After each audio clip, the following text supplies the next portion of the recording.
I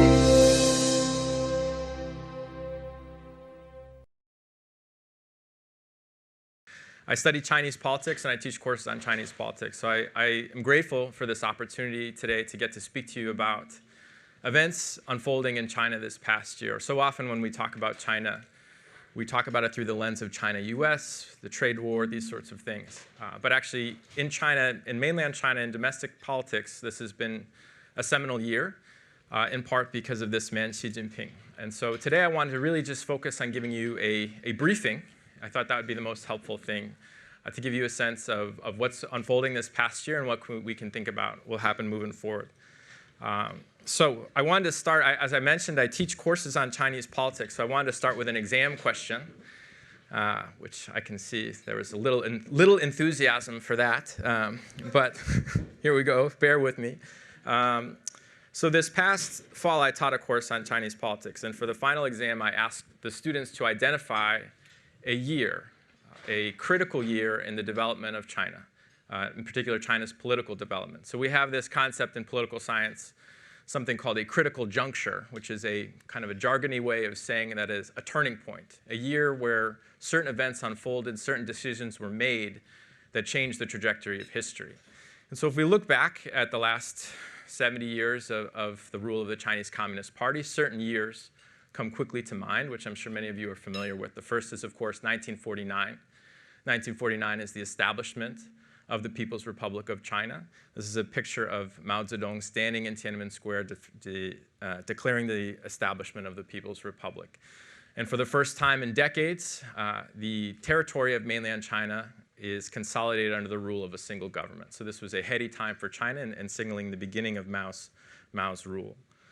Another year, which is, of course, very important, is 1978, the beginning of so-called reform and opening up. Does anybody here speak Chinese or study Chinese? Some.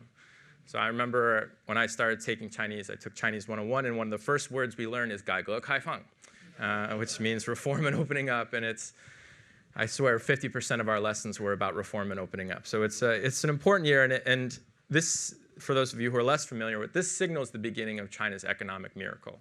So Deng Xiaoping comes into power and takes a much more pragmatic stance with respect to economic policy making, basically undoes the command part of the Chinese economy and results in an influx of trade and foreign direct investment in the so-called 30 years of 10% economic growth. This is the beginning of this era. This is him visiting the US. And he's wearing a cowboy hat. This is one of the famous images of reform and opening up. Another year is, of course, 1989. 1989 is the year of the Tiananmen Square movement and the Tiananmen Square massacre. And this is the year where we learned that the Communist Party was willing to do whatever it took to stay in power and was not amenable to the idea of political reform. And this is the year where we saw them willing to use live ammunition on student protesters. And finally, what I'm going to argue today, and what I argue, I'm starting to come up with this argument. It's not fully developed, but what I argue is that potentially 2017 and 2018 have the capacity to be one of those years. So it's difficult to know. We haven't seen history unfold quite yet. We haven't seen the trajectory moving forward. But there have been a number of developments in the last 12 months that signal this might be a turning point for contemporary China. In particular, this is the year where Xi Jinping, the current General Secretary of the Chinese Communist Party, has fully consolidated his power, signaled the start of a new era under his rule that could last well beyond his expected time in power. So today I wanted to give you a briefing as to what happened this past year, why I think this might be a critical year, and then some trends to think about moving forward, some things that might be worth paying attention to. So before I get into what happened this year, I want to kind of set the stage to talk a little bit about how we used to talk about China. And when I say how we, I mean mostly the political scientist community. And when I say used to, I mean not that long ago. I mean only a few years ago. We used to describe the Chinese Communist Party through the lens of almost an exceptionalism. So most authoritarian regimes, and the Chinese Communist Party is an authoritarian regime, they don't last very long. They live sort of short, brutish, violent existences. And they fall from a number of different threats. The two most pressing threats facing any authoritarian leader are the threat from within, the threat of a coup attempt. Actually, there's some data on this from Milan Svolek, who's a political scientist at Yale, and he actually shows that most authoritarian regimes die in this way. They crumble from within. I think it's roughly 60 to 70% of authoritarian regimes fall via coup, where one leader comes in and basically institutes a new authoritarian regime. And then the second way they fall is through the threat of revolution. This is the more romantic version of how authoritarian regimes collapse. The population comes together, demands political reform, and either through some violent struggle or some brokered transition, the authoritarian regime falls and is replaced with something else, hopefully democracy. So these are the two problems facing any authoritarian leader, including Xi Jinping, Hu Jintao, Jiang Zemin, and all the way on back. And the way we used to describe the party was, wow, this is a regime that seems to have learned the lessons of history and figured out how to mitigate some of these issues. So in particular, the key feature of the authoritarian regime in China was institutionalization. So one of the difficulties for any authoritarian regime is how to share power, how to keep elites happy, how to transfer power from one leader to another. So if we look back in the 2000s, there were a set of institutions, rules, and norms that the Communist Party had developed that seemed to be solving this dilemma of threats from within. So in particular, there was a norm that no leader would stay in office longer than 10 years. So leaders at the very top, including Xi Jinping, were expected to stay in office for 2 5-year terms. The successor would be anointed in advance, usually 5 years in advance, potentially earlier than that, thus smoothing the power transition, allowing that person to develop cachet within the system and experience. There would be well-established retirement ages, so people would be forced to leave office and wouldn't hang on too long. Power was exercised not by just one person, but collectively, where each leader at the top, when I say the top, I generally am referring to what's known as the Politburo Standing Committee, the top tier of leadership of the Chinese Communist Party, usually 7 to 9 leaders. Each leader would be given a portfolio, and while there would be one most senior leader, they would cooperate with each other. They would play nice. So these were the key institutions that we look back on under Jiang Zemin and Hu Jintao, the two predecessors of Xi Jinping. And we say these institutions contributed to the resilience of the Communist Party. So that's the threat from within. The threat from below, revolution, the Communist Party is always, it's an authoritarian regime. It uses the language of democracy and claims to be democratic. But no self-respecting political scientist would call the Chinese Communist Party democratic. But nevertheless, in the 2000s, it looked like the party was starting to develop mechanisms for citizens to have a voice. So these weren't democratic. They were tightly controlled by the party. But nevertheless, there were channels through which citizens could voice their concerns. This is everything from a petition system, village elections, a People's Congress system, which is their legislative system, online public opinion portals, mayors' mailboxes. It's getting increasingly online and digital.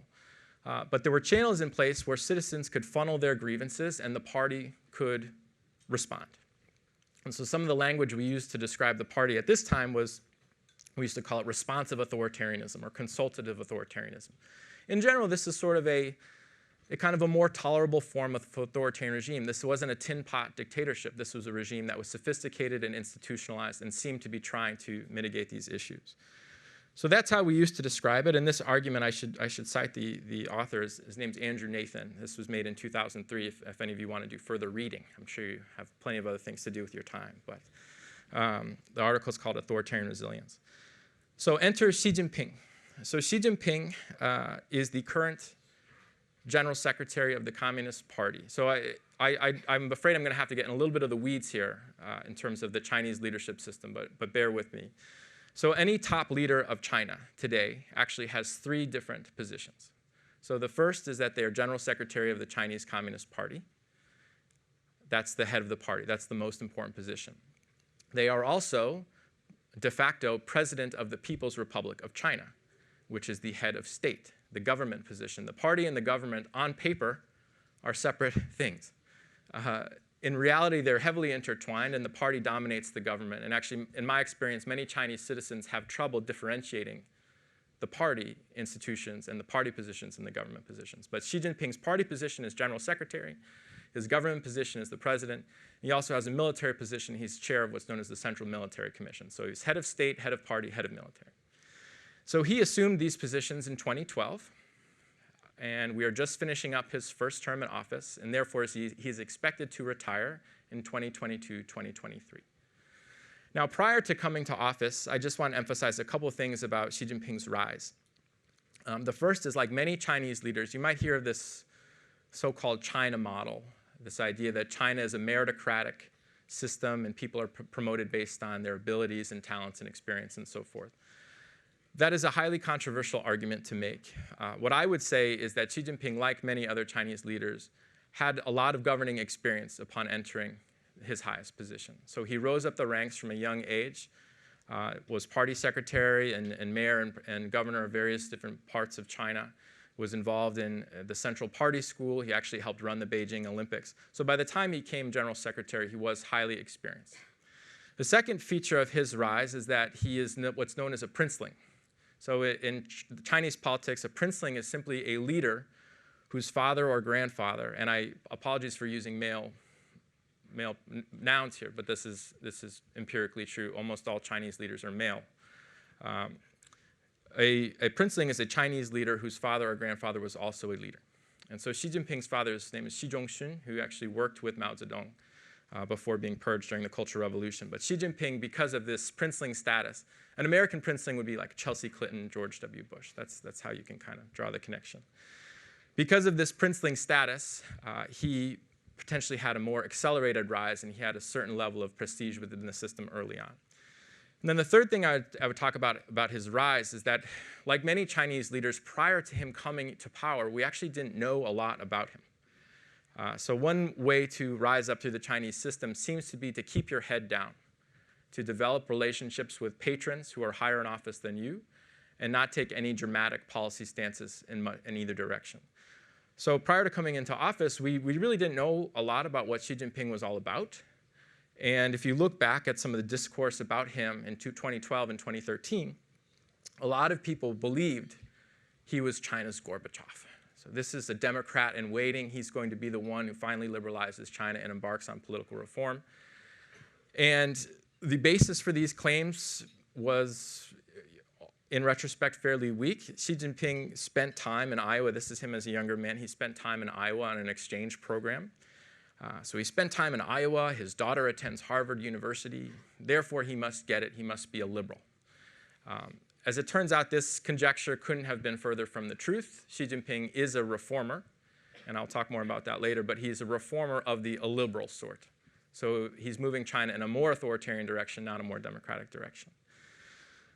So what happened in 2017, 2018? Why is this year, past 12 months, such a big deal? Well, there were really three events that unfolded that really changed what we thought we knew about Chinese politics. The first occurred at what's known as the Party Congress. The Party Congress occurred last fall. It's a meeting of the 2,000 most powerful members of the Chinese Communist Party. It happens only once every 5 years. And during this event, we typically see the unveiling of leadership, new leadership circles. And what we were expecting to see, based on precedent, was that Xi Jinping, there would be a new group of top 7 leaders. Xi Jinping would still be in power, right, because he still has one 5-year term left, but that there would be a successor. So we would see 2 new leaders put into the top tier of the Chinese Communist Party, and it would be generally understood, potentially even announced, that these people were going to take over from Xi Jinping. There would be a new successor in waiting. So first thing we learned this fall is that there actually, when this new leadership, this was the event, this image that I'm showing here, that's actually 4 out of the new 7 members of the Politburo Standing Committee. There was no successor announced. Okay? So remember I talked about institutions. This is a big one, having a successor named in advance. That one's gone. Okay? And why is this a big deal? Well, actually, for basically since the Tiananmen Square massacre, the Tiananmen Square incident, there has been a successor in place in the Chinese political system. So it was known that Jiang Zemin would transfer power to Hu Jintao. Xi Jinping came to office as in the Politburo Standing Committee in 2007. It was known that he would take over for Hu Jintao. So now, for the first time, we don't have a successor, which means this can generate instability, right? So if an authoritarian regime, we don't know if something ever happened to Xi Jinping, if he had a health problem or something like this, there would be a major public power struggle. So that was event number 1. Event number 2 is a little more into the weeds, but I thought we could have some fun with it. So this is event number 2, and I had to write it down because I have trouble remembering all of the language. But I encourage you all to memorize this. Xi Jinping thought on socialism with Chinese characteristics for the new era. This is a mouthful. I am not a native speaker of Chinese, and my Chinese is probably suspect, but 习近平新时代中国特色社会主义思想. That's in Chinese. To me, it also sounds like a mouthful in Chinese. There are native Chinese speakers in the room. I heard you before, so maybe you can tell me if you agree. But another feature of the Chinese political system is that any elite leader is expected to make an ideological contribution to the Communist Party doctrine. So every leader has their pet phrase. Mao Zedong has Mao Zedong thought. Deng Xiaoping has Deng Xiaoping theory. Jiang Zemin's contribution is known as the Three Represents. Jiang Zemin, it should be said that it's not called Jiang Zemin's Three Represents. It's just called the Three Represents. Scientific concept of development is Hu Jintao. And so now Xi Jinping's contribution is known as Xi Jinping thought on socialism with Chinese characteristics for the new era. This phrase was put into the constitution, the charter of the Communist Party itself, and it was done so while Xi Jinping was still in office, still in power. Usually it happens after the fact. So if we dissect this phrase, a few things stand out. First, Xi Jinping, his name is in it. Okay, so it's a named phrase. This honor had only been reserved for Mao Zedong and Deng Xiaoping. So here we have Xi Jinping placing himself on par with those two leaders. The second word I want you to pay attention to is thought, 思想. So remember, there's Mao Zedong thought and Deng Xiaoping theory. So there are some analysts who believe that a thought actually is higher than a theory. Depends, now we're getting into semantics. But it's telling that Mao Zedong how Mao Zedong thought. So now we have Xi Jinping thought, Mao Zedong thought. So not only is he putting himself on par with Mao and Deng, he may be only putting himself on par with Mao and above Deng. Socialism with Chinese characteristics is an old, sort of tired phrase in Communist Party ideology. It's basically their way of justifying the fact that they've gone a market direction while still using socialist language. So this is actually not a new phrase. But the last thing that I think is in some sense the most important is a new era. So Xi Jinping is declaring that we are in a new era, and he is at the center. And up until this point, we have generally thought that China was in the so-called reform period. So beginning in 1978, we have the reform and opening up. That was the period we were in. Xi Jinping is saying we are in the end of that period, we are in a new era, and I am at the center. So that was event number 2.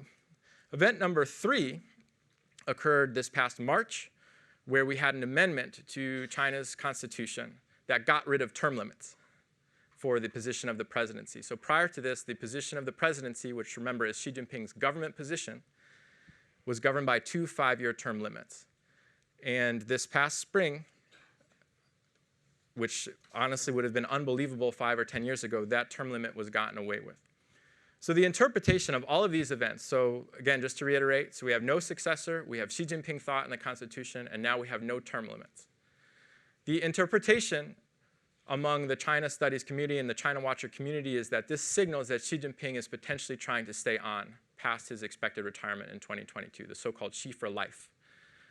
And I titled the talk not Xi for life, I titled it Xi for life with a question mark at the end of it, because I think it's important for us all to remember that what we know about elite politics in China is actually quite little. It's an extremely opaque system. And so people that observe the system, we're left to take these very crude signals and try to infer what's going on between the party leaders and what's going on in their heads. And so I think it's a bit premature to say, oh, he'll be in there until until for the rest of his life, although Donald Trump actually congratulated him on being. It's just, I went 20 minutes without bringing up Donald Trump. So my own interpretation, so one possibility he is intending to stay on. That's one possibility. A second possibility is he is using these moves to further consolidate power and create uncertainty. So one feature of the Chinese political system is if you anoint a successor, you actually are creating a rival. And you're creating a new base of power. And instantly that person who's the successor in waiting becomes quite powerful. And you're a lame duck for 5 years. And so maybe by not anointing a successor and signaling that he might want to stay, he's just maintaining his own bargaining leverage. So that's one other interpretation that I think is important to think about. Either way, my own feeling is that whether or not he stays in office or retires, it actually doesn't matter as much as you might think, because if he does install a successor, he will likely try to install a lackey of his own. So he will install someone who is loyal to him, and he will rule from behind the scenes. when this is also common in the Chinese system. Deng Xiaoping continued to rule despite not actually having the highest level title. So power in the Chinese system is some sense about titles, but in many others, it's actually about personal relationships within the system. So either way, I think one takeaway I want you to come away with from the talk today is that we are likely in an era where Xi Jinping is going to be at the center of the Chinese political system, not just for the next 5 years, but likely for the next 10, 15, possibly even 20 years. Of course, it's difficult to predict. So what do we know about Xi Jinping? So if we're in his era, we've gotten a chance to watch him in office now for 5 years. So what is he actually about? What does he care about? What makes him tick? If I had to describe him in 3 words, I would use the following. I would say he's nationalist, he's authoritarian, and he's populist. It's that combination. So nationalism, one of the key phrases of Xi Jinping thought, and I encourage you to go study Xi Jinping thought, is this idea of the so-called China dream or Chinese dream, depending on how you see it translated, 中国梦 in Chinese. The Chinese dream dates back to this idea of national rejuvenation. There is a narrative in the Chinese political system that China was once a great nation. That status was robbed of it by foreign imperialist powers, beginning with the Opium War. There is a century of humiliation where China is repeatedly infringed upon by foreign powers. And only when the Chinese Communist Party comes to power in 1949, that's the establishment of a new China, and China has stood up. And so Xi Jinping's China dream is an extension of that narrative, and the basic dream, as it has been articulated, is that China will once again become a strong, powerful, and prosperous nation. One of the most cliche things you can say about China is that it is a collectivist culture. This is a pet peeve of mine. It's a very simplistic way of thinking, and it's in some sense Orientalist way of describing China. But in this instance, I think it's important to emphasize that this China dream, Americans hear this and they think, oh, that's the American dream. That sounds pretty good. It's actually quite distinct. So this is an image of one of the propaganda posters of the China dream. And you'll see in Chinese, it's a 中国梦, China dream, and under it, 我的梦 means my dream. So we literally have the individual being placed subservient to the nation.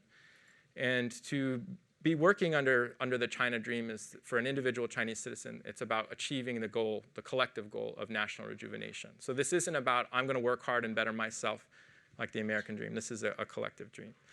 This nationalism has been ramped up in recent years. And it seems to me that increasingly the party is relying on nationalism as a source of legitimacy. So under the Mao era, the source of legitimacy was ideology and Mao himself. Under the reform period, under Deng Xiaoping and his successors, the source of legitimacy was performance. So we are going to deliver goods, economic growth, public good provision, and so forth. Now economic growth is slowing in China. It's down to roughly 6%. And so a new source of legitimacy seems that nationalism will be the source of that. And we see Xi Jinping being increasingly assertive on the international stage. You might have heard about the South China Sea, China's territorial claims there, his willingness to build islands and install military installations on those islands to buttress territorial claims. China is growing increasingly aggressive with respect to Taiwan and reunification with Taiwan. You might have heard of the One Belt, One Road initiative or the Belt and Road Initiative. It's constantly rebranded. But this is so-called China's Marshall Plan. It will be a multi-billion-dollar investment project spanning multiple countries and multiple continents. So we have a nationalistic, assertive Xi Jinping. The second adjective I use to describe him is authoritarian. China always has these cycles. If you look at the long arc of Chinese history, there are ups and downs. There are periods of opening and periods of closing. So we have Mao Zedong comes to power, and we see a closing with the Great Leap Forward in the Cultural Revolution. Deng Xiaoping comes to power, and we see an opening where political discourse is liberalized a little bit. Then we have Tiananmen Square massacre, a closing. And then actually, if we look back at the 2000s, we didn't maybe realize it at the time, but that was a period of relative openness in Chinese society. Under Xi Jinping, we have entered into another closed period. And I would argue, and I don't think I'm alone in this, that China today is the most repressive it's been since the period just following the Tiananmen Square incident. And this has manifested itself in a lot of ways. There's increasing control among civil society organizations. One of the key tenets of Xi Jinping thought is that party should dominate all aspects of society. We also see the party willing to use good old-fashioned repression, detentions, torture, intimidation to groups that it doesn't like. This is an image of Li Wenzu. She is the wife of the man in that picture there, Wang Quanzhang, who is what's known as a Weiquan lawyer. The Weiquan lawyers in China, Weiquan just means rights protection. These are effectively public defenders. They are a group of lawyers who are civic-minded and have tried to use the principles of the Chinese constitution, which is actually quite liberal on paper, to help Chinese citizens protect themselves from the government. So they take cases on everything from labor issues, environmental issues, property rights protections of people who have had their property demolished by the Chinese government.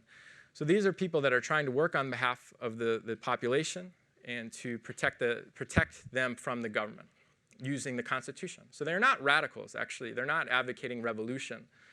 Most of them are advocating that the government abide by constitutionalism and rule of law.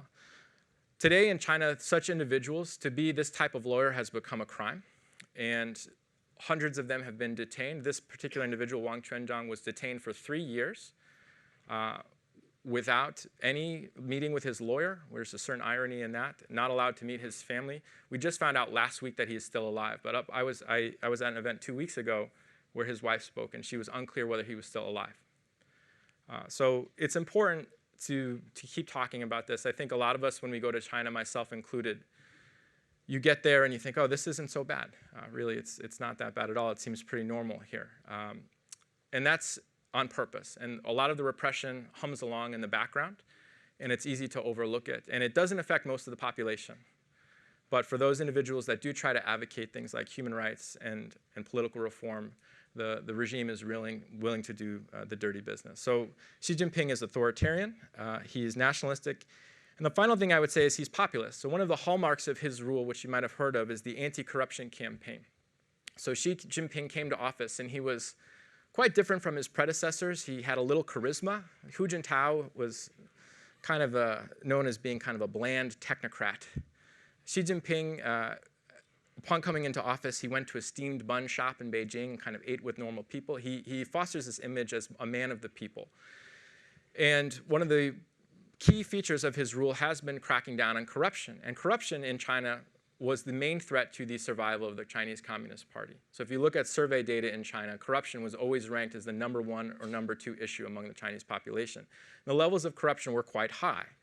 This is a feature of an authoritarian system with no electoral accountability, a stulted, no freedom of the press, a lack of civil society organizations, undergoing the process where business assets are being gone from public to private. So this is a recipe for corruption. So Xi Jinping comes to power, and immediately we see a crackdown on so-called tigers and flies. Tigers are senior levels of officials within the Chinese system. So he's willing to go after the big officials.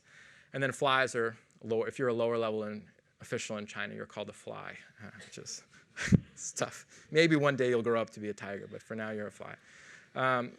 So Xi Jinping's anti-corruption campaign signals his willingness to tackle the tough issues. The interpretation about this campaign, there are really two that you'll hear. The first is that this is all just a political ploy to purge his enemies. And I believe there is some truth to that. If you look at the highest levels of the Chinese Communist Party, individuals who have been investigated invariably are not in Xi Jinping's personal clique. They are people who are in kind of the rival faction or people who might be opposed to him.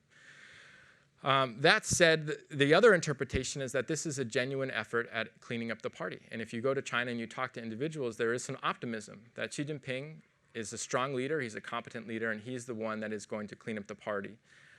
I think there's some truth to both narratives. If he's investigated hundreds of thousands of individuals, I have trouble believing that all of this is politically motivated. I do think there is some genuine anti-corruption behavior going on. But it's important not to be too rosy about this development in the sense that actually fighting corruption is difficult, but we kind of know the recipe for success in political science and economics. How do you stop corruption? Well, you provide information to citizens on things like government contracts and assets of officials. You have a free press, which is allowed to do kind of muckraking journalism. You have a civil society organization that works with them. You have anti-corruption agencies that are independent and a court system that's independent. And over time, you will see the reduction of corruption. None of those features that I just named are present in Xi Jinping's anti-corruption campaign. So this is a top-down campaign driven by the party, kept within the party, And the party is basically trying to police itself. And so that's important to keep in mind when we talk about the anti-corruption campaign. So that's what Xi Jinping's about. He's populist, he's authoritarian, and he's nationalistic. In terms of his popularity, I would say I look at it and I actually see if he is popular, it's for the same reasons that Donald Trump is popular. I went another 10 minutes without bringing up his name. But so the Chinese dream is kind of a version of Make America Great Again. It's Make China Great Again. I hate to be simplistic, but there is a similarity there. The authoritarianism, so Donald Trump and Xi Jinping are both willing to speak the language of law and order and use the tools of coercion to try to repress out groups. That is a common feature in their rule. And then the populism, so the anti-corruption campaign is actually kind of a version of Drain the Swamp. And I think in the Chinese case, it's more authentic than what we're seeing with Donald Trump in terms of a commitment to clean governance, of course. So the question is Xi Jinping popular? And as a foreigner standing in New York, I'm hesitant to even weigh in on this. But my own sense, first of all, anytime we try to assess the popularity of an authoritarian regime, this is sort of one of the classic questions in political science. It's very difficult to do. Because let's say you could do a survey and you ask people, do you approve of the performance of Xi Jinping in office? First of all, in China, you can't ask that question. I do surveys in China. You're not allowed to ask this sort of question. In other authoritarian countries, so Putin and other authoritarian leaders have public opinion polling about them. In China, you're not allowed to ask about the performance of any individual leader. But let's say even if we did have that question, and we see a lot of people approve, is it because they actually approve? Is it because they've been indoctrinated to say they approve? Or is it because they are scared and they say they approve even though they don't approve? So it's very difficult to differentiate those different possibilities. So we don't really know how popular Xi Jinping is. Okay, that's an important thing to emphasize. My own sense, through my conversations with students, friends in China, and other people, is that he does maintain a broad base of support. So people who are intellectuals, liberals, business elites are generally less supportive of him because of the themes I've just outlined. But among the common population, he seems to be viewed as a strong leader who is helping change China for the better. He's assertive abroad, and he's tough at home on people who have been guilty of corruption. So he does have a base of support. So all that being said, what are we looking about? What should we be thinking about moving forward for China? And why was 2017, 2018 a big year? I wanted to point to really three troubling trends for us to think about as a group. The first is that we're seeing an increasing cult of personality about Xi Jinping. So again, another cliche or trope in the study of Chinese politics, you'll see a lot of Time magazine covers or magazine covers where you'll see like an image of Mao Zedong and then it'll be peeled back and there'll be an image of Xi Jinping underneath or something like this. So people keep referring to him as the next Mao or China's next emperor. There's just a series of phrases that are used over and over again, along with like things like dragon. There's a certain way people report about China, which is a little simplistic. But there is some truth to this idea that there is a cult of personality being fostered around Xi Jinping. This is the cover of the People's Daily, Renmin Erbao, which is the mouthpiece of the Chinese Communist Party. In red, this is not my own analysis. This was a report in the Wall Street Journal. But they noticed that Xi Jinping had been mentioned 11 times, the leading word in 11 titles on the front page of the People's Daily. And he's been mentioned more in the People's Daily, on the front page of the People's Daily, than any other leader since Mao Zedong. So this is troubling in and of itself. What's particularly troubling about it is it leads to a second phenomenon, which is yes man politics. And so it seems to me that at the elite level in China today, to oppose Xi Jinping, especially publicly, is career suicide. And so what we're observing instead is a lot of sycophants, a lot of people trying to ingratiate themselves with Xi Jinping, praising Xi Jinping thought. Universities are building institutes where they study Xi Jinping thought. And we know this is one of the basic tenets of government, is that power should not be concentrated too much in the hands of one person.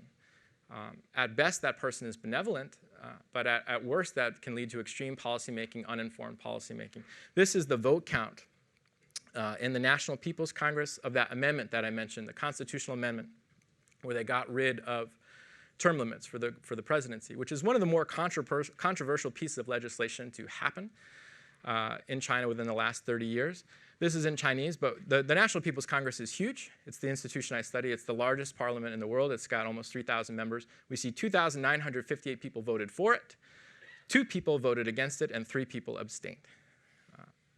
And there's some, we don't know who the people are that abstained or voted against it. It's a closed system. There's some speculation that Xi Jinping himself may have been one of those people to kind of say, oh yeah, people are willing to oppose me. But to me, this is, the National People's Congress, I don't want to get too much into it, but all of the Chinese political system goes according to script. The party controls everything. But even within these institutions, there usually is some opposition. And what we observe in China today is that a lot of people are bandwagoning around Xi, and I worry about that. The final trend I thought it was important to bring up here, of all places, is the increasingly sophisticated surveillance state we see in China. So I mentioned that China is going through a repressive turn. What makes it particularly worrisome is that we have a highly sophisticated authoritarian regime that is now using the fruits of technology to repress its population and monitor its population. So this is an image of facial recognition software that's currently being rolled out. It's not national yet, but it's being rolled out in different localities in China. And so we are nearing the point where the Chinese Communist Party, within the next few years, will likely have full information on its population. So using closed-circuit televisions, they have, I've heard the estimate of 200 million, but I've heard that number is going to rise to 300 million or 400 million closed-circuit television cameras around the country within the next 5 to 10 years. Using those in combination with AI, which can do facial recognition, and I understand that the technology is not perfect yet, but it will likely get there. That combined with social media data. So as you all know, Chinese citizens commonly use an app called WeChat, which is sort of like a one app to rule them all. Not only is it a social network, but it's also a way for people to make purchases. So the Chinese government, of course, has a backdoor to that. So we have a situation where an authoritarian government has full information on the social networks, the political commentary, the purchases, and the geographic locations of all of its citizens.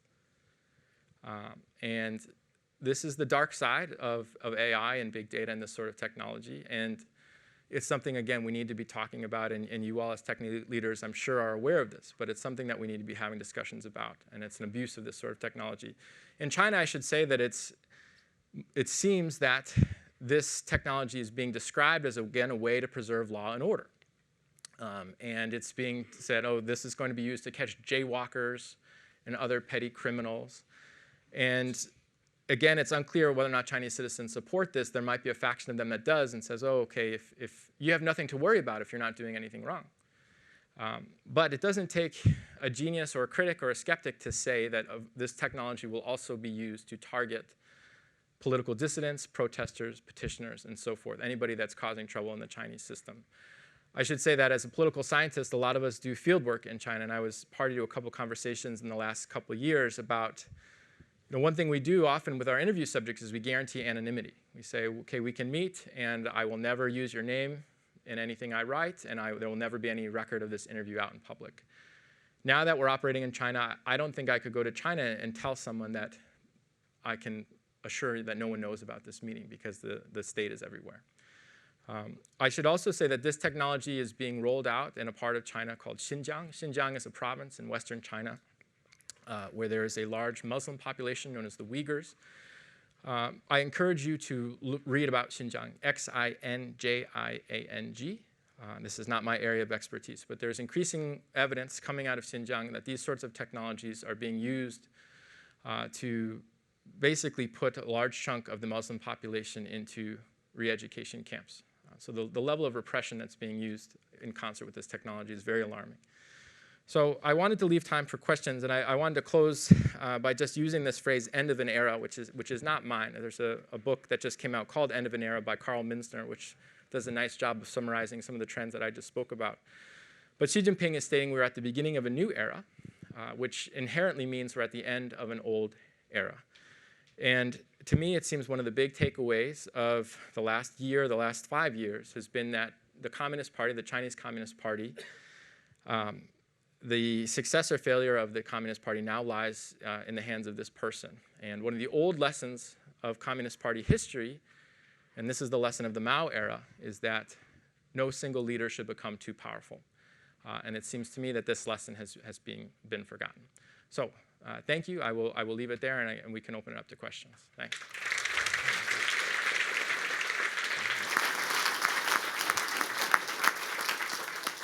Yes. Hi. Hi. One of the things that I was thinking about during the talk was why is this happening now? And I can sort of imagine maybe it's Xi's personality and his strong leadership, or maybe it's a weakening of the existing institutions. But why didn't this happen with the previous leader? What sort of kept them in check? That's a good question.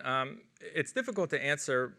The common narrative you would hear is that the previous leader, Hu Jintao, didn't have this force of personality. He wasn't a particularly strong leader. He was not anointed by his predecessor, Jiang Zemin. He was actually anointed by Deng Xiaoping. So Deng Xiaoping leaves office and anoints his next two successors, Jiang Zemin and Hu Jintao. So Hu Jintao had a reputation as sort of a bland technocrat, a guy that knew how to make policy but didn't know actually how to command the party.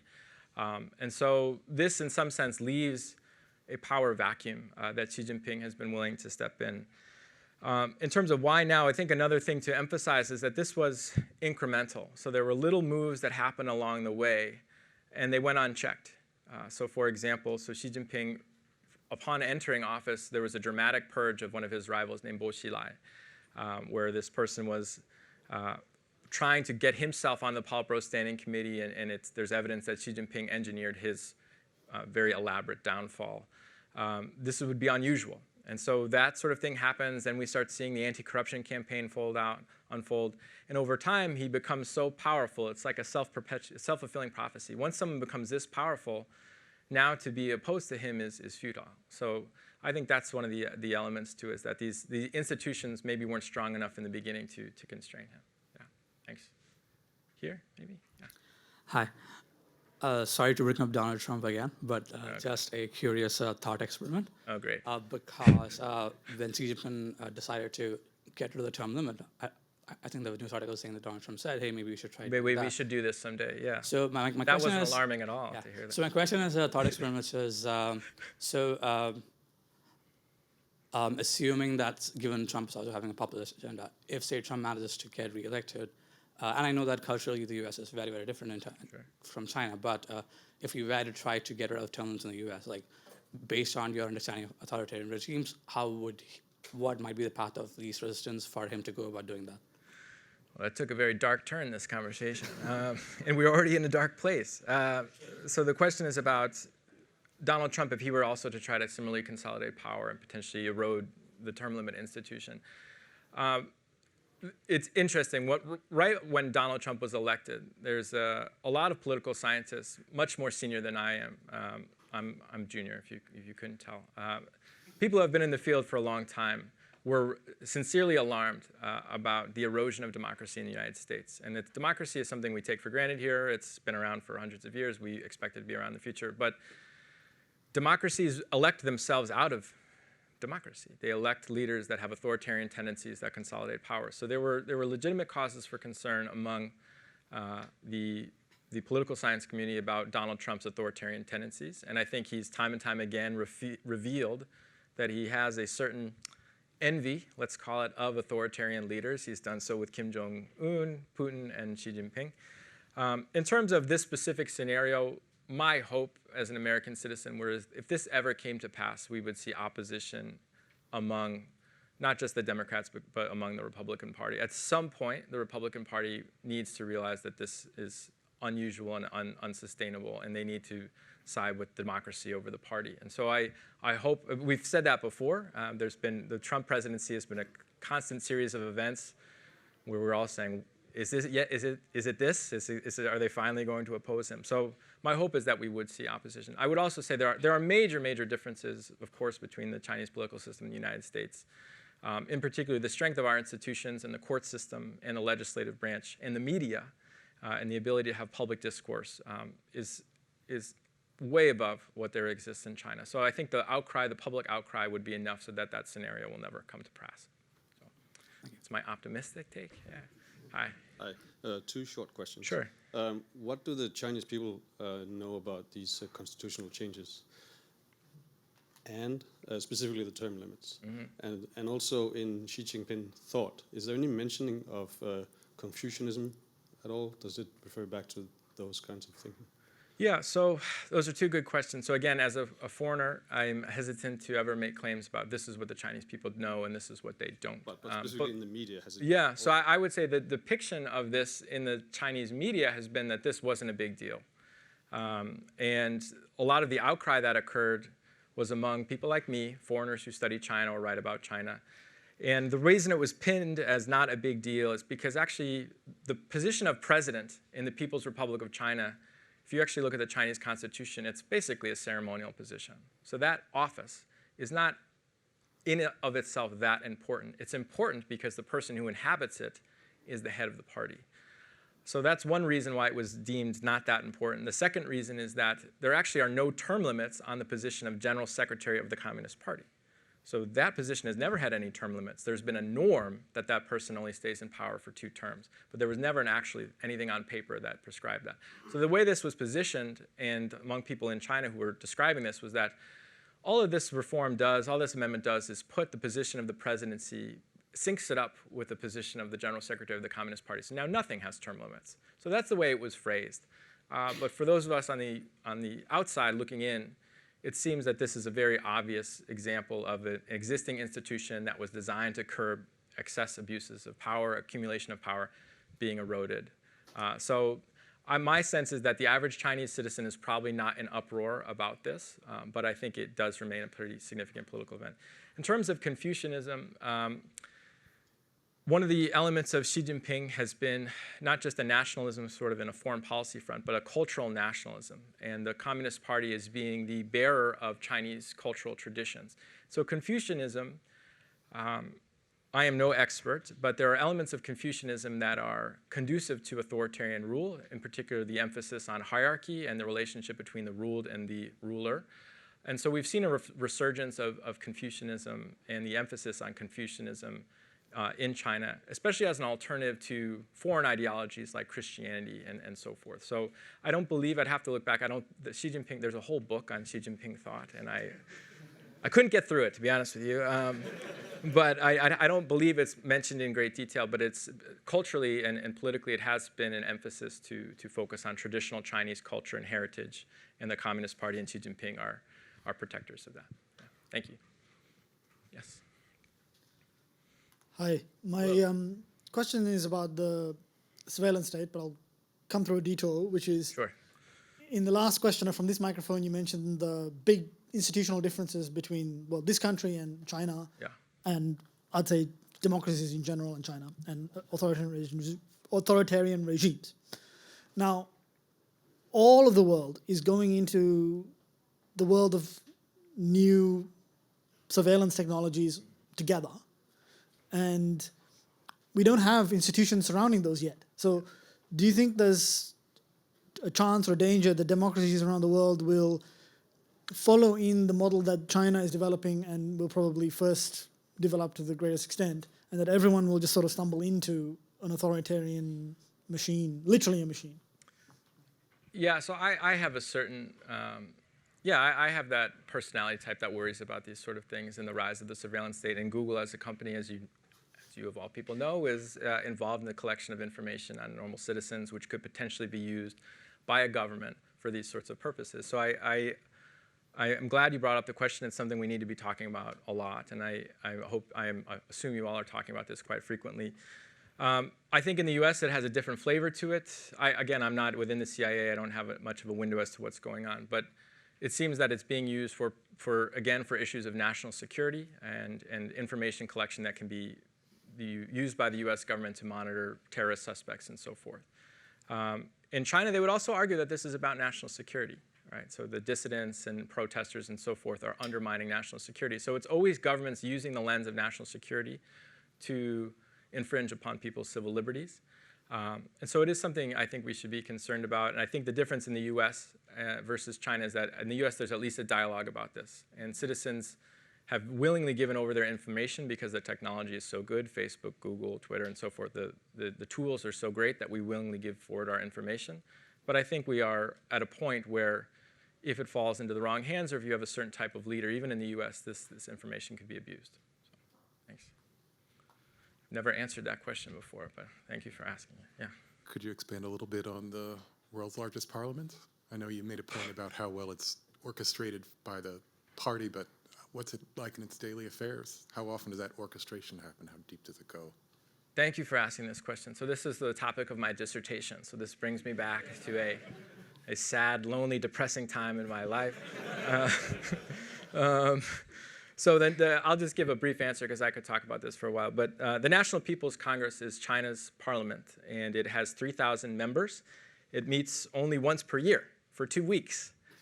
So you can imagine such an institution is not exactly a forum for great policy discussion. And they sit in a large room called the Great Hall of the People, which has 3,000 people. So often when you hear about the National People's Congress, you hear the words rubber stamp. And there is some truth to that. So nothing ever before the parliament in the history of the institution, before the full body, has ever been voted down, ever.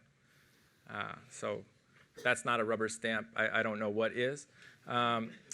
That said, so one of the arguments I make, I did write a book on this. It's one of those books that I wouldn't wish it on anybody to read it. But if you're interested, I have a forum. I might as well self-promote. It's called Making Autocracy Work.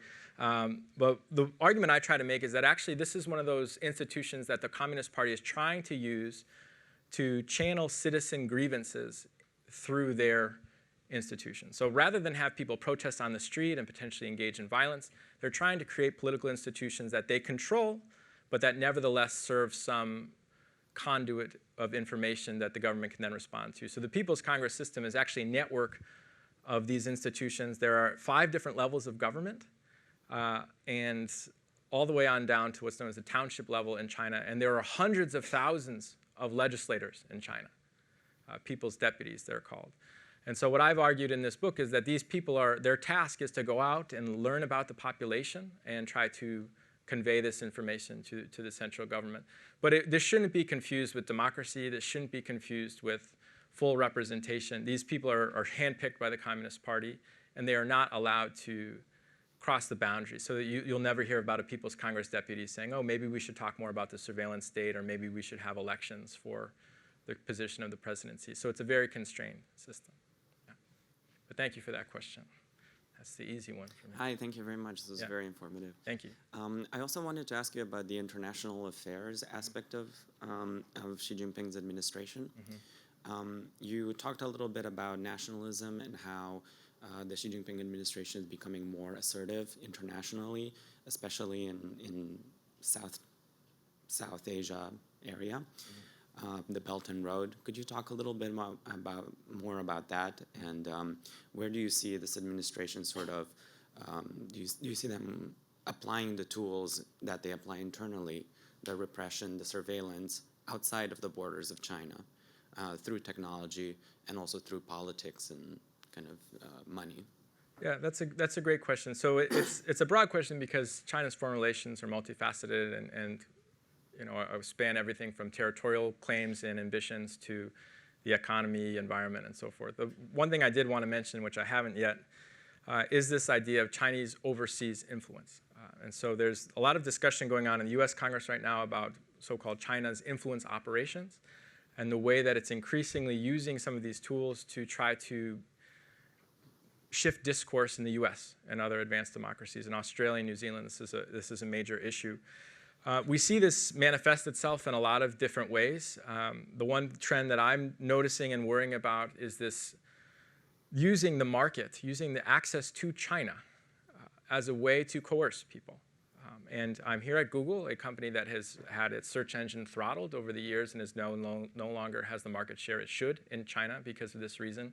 So a lot of companies, journalists, academics, universities are facing this decision of, do I play by the party's rules and compromise my business or my values in order to get access to China? So this manifests itself in a lot of different ways. So academics, we face pressure. If we write about certain things, we have a fear of potentially losing visa access.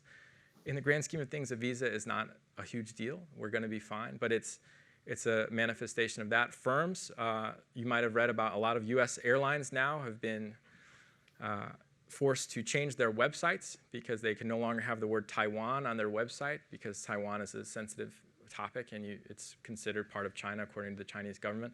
And on and on and on. Cambridge University Press is an example that's closer to home for us. Cambridge University Press runs a journal called the China Quarterly, which is a China journal. At the pressure of the Chinese government last year, or was it 2 years ago? I can't remember. They removed upwards of 300 articles from their website in China. And the articles were all about things like Tiananmen Square and Xinjiang, Tibet, sensitive topics. And this is alarming, right? Because if you're a Chinese citizen and you're reading the Chinese Quarterly, you're getting a sanitized version of scholarship on China. You're getting a sanitized version of history. And that's the version that the party wants you to get. So fortunately, as a result of academic pressure, we saw Cambridge University Press eventually reverse its stance. But all these individuals are facing this decision. And it's a commonality, actually, between firms, journalists, universities, and academics. So that's one thing that's alarming to me. Another thing that is concerning is the monitoring that we used to see reserved for China is now being extended overseas. So there are a lot of Chinese students at American universities. And this is something we need more research on, so I'm hesitant to make a statement. But it seems, from what I've heard, that there are many Chinese students who feel that they are under the same level of surveillance in an American classroom than they would be at a Chinese university. So I teach a course on Chinese politics, and we talk about sensitive topics. A Chinese student in my course might feel reluctant to say how they really feel or what they think about the Chinese government because they're worried that they might be being monitored or that information might make its way back to the Communist Party. So we are entering a phase where Xi Jinping's assertiveness has now led the Communist Party to try to influence discourse and dialogue in other countries. And that's a trend that I'm worried about. So thank you for the question. Here, yes. You partially asked actually my question, but I want to extend the topic. Sure. You mentioned the influence is going abroad, but mainly focusing on like Chinese citizen. What is influence on globally? What other countries? And do you see a possible backfire? And would other countries trying to, interfere with China's government issue and stuff? So that's a great question. So for a long time, the party rhetoric about this was that China does not interfere within the sovereign affairs of other countries. That was the line. It's sort of this doctrine of non-interference. Leave us alone, we'll leave you alone. It's unclear whether we should have believed that ever, but it's increasingly obvious that they do interfere in some of the ways I just mentioned. More interestingly important to think about is this idea that the Chinese system of governance itself could increasingly become a model for other countries, particularly developing countries, to emulate. This is the so-called China model. And it means different things to different people, but it's basically you have a system of authoritarian government, soft authoritarianism, if we want to call it that, although I don't know how soft it is, coupled with state-led capitalism. And China has the record of economic performance that is potentially appealing to other countries. So it remains unclear how much they're actually trying to shift the governance models of other countries. I have a friend, Maria Repnikova, who's a great political scientist based at Georgia State. And she's doing some work on this, and she's interviewing officials throughout Africa who are increasingly going to China to be trained and to study governance techniques from the Chinese system as opposed to a Western system. So I think it's still too early to tell how much influence there will be, but I think it will likely increase. So on that, I think I'm actually out of time. So thank you all for this opportunity. And